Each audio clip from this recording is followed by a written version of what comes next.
खट्टा खाने वाली चुड़ैल। रात को अचानक राधिका मौसी को किचन से कुछ गिरने की आवाज आई। उन्होंने बाहर निकल के देखा तो किचन में उन्हें कोई सफेद साड़ी में दिखा।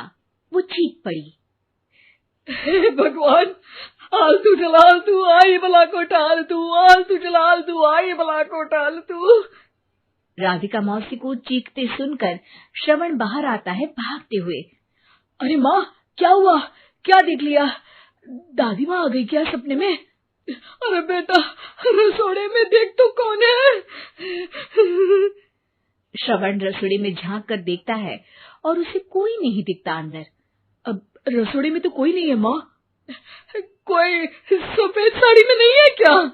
नहीं माँ, कोई भी नहीं है।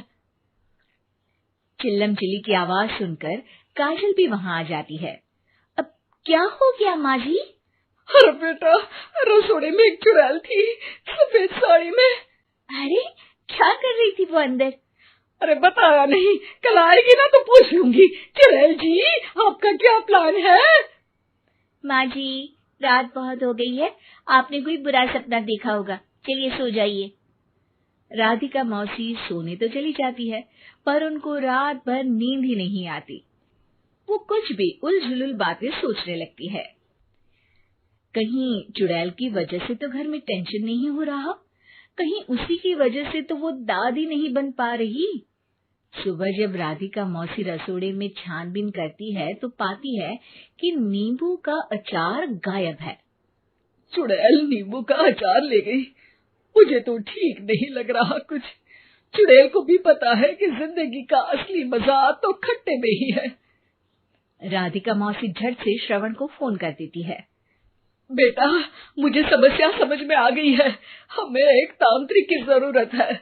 अरे क्या बोल रही हो माँ, तांत्रिक की क्या जरूरत है? आप पूजा पाठ तो कर ही रही हो ना। आलतू जलालतू मंत्र सारे फालतू जैसे कुछ मंत्र पढ़ो, चली जाएगी अपने आप चुड़ैल। अरे नहीं बेटा, कभी चुड़ैल को कम नहीं समझते। अरे तुझे पता भी नहीं चलेगा कि कभी वो छल करके काजल की जगह घर की बहू खुद बन जाएगी। क्या माँ, कुछ भी बोल रही हो? कहाँ काजल और कहाँ चुड़ैल? वैसे एक बात बताओ, काजल को अगर गाने के लिए बोल देना तो चुड़ैल काजल की आवाज सुनकर घर तो क्या, धरती लोग छोड़कर चली जाएगी। तुम ना पढ़े लिखे बच्चे हर चीज को मजाक समझते हो।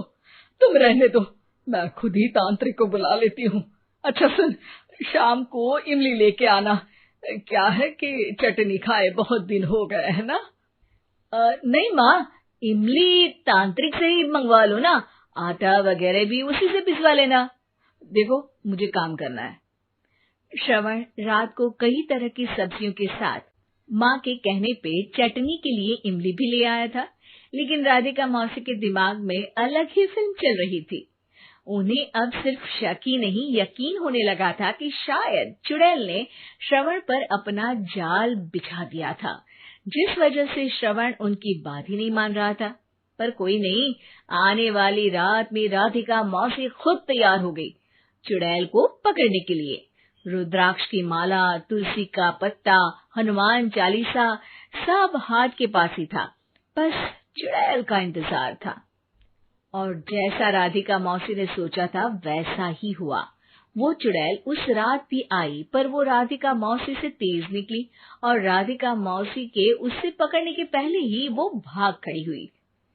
जरूर बहू पे साया है उस चुड़ैल का, तभी तो श्रवण के कमरे में गई है। और अगली सुबह राधिका मौसी पिछली रात हुए हमले में किन चीजों का नुकसान हुआ उसका हिसाब लगा रही थी। उनके खेमे से एक आम के अचार की शीशी भी गायब हो चुकी थी और वो इमली भी जो कल श्रवण लेकर आया था। राधिका मौसी इस बारे में सोच ही रही थी कि श्रवण जल्दी से रसोड़े में आकर दवाइयों की पोटली ढूंढने लगता है। अरे बेटा, क्या हो गया?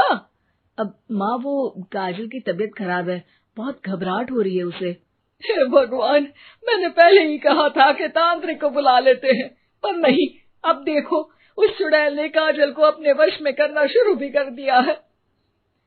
हालांकि श्रवण भूतों में विश्वास नहीं करता था, पर अब वो भी डर जाता है।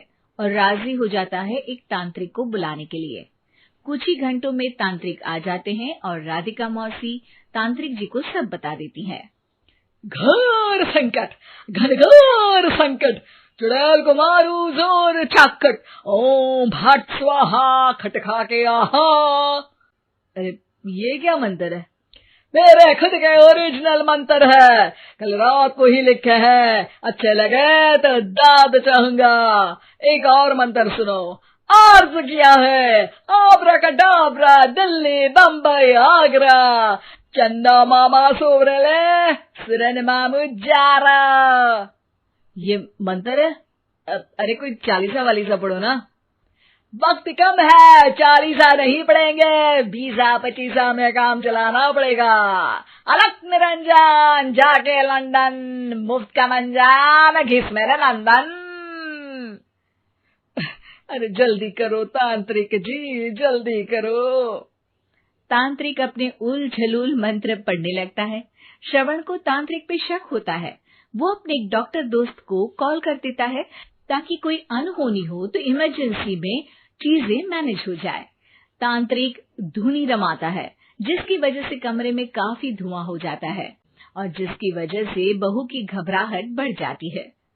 अब भागेगी चुड़ैल। हाँ। बहू खांसते हुए धुएं से बचने के लिए बाहर चली जाती है। अरे भाग रही है, भाग रही है। पीछे पीछे श्रवण भी जाता है। बहू एक सोफे पर बैठ जाती है। तभी डॉक्टर दोस्त आ जाते हैं और श्रवण को पानी लाने के लिए कहते हैं। थोड़े चेकअप के बाद डॉक्टर कहते हैं, मेरे हिसाब से जाप का काम पूरा हो गया है। क्या मतलब?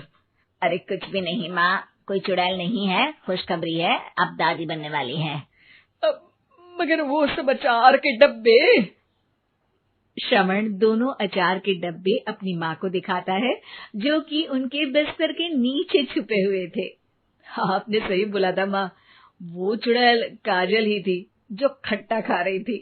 हमें कल ही पता चला, पर हमने आपको ये तांत्रिक वाला काम करने दिया ताकि आपको भरोसा हो जाए कि भूत वगैरह कुछ होता ही नहीं। अच्छा अच्छा, ये तो बड़ी खुशी की बात है, पर बेटा मुझे एक झाड़ू तो ला दे। क्यों माँ?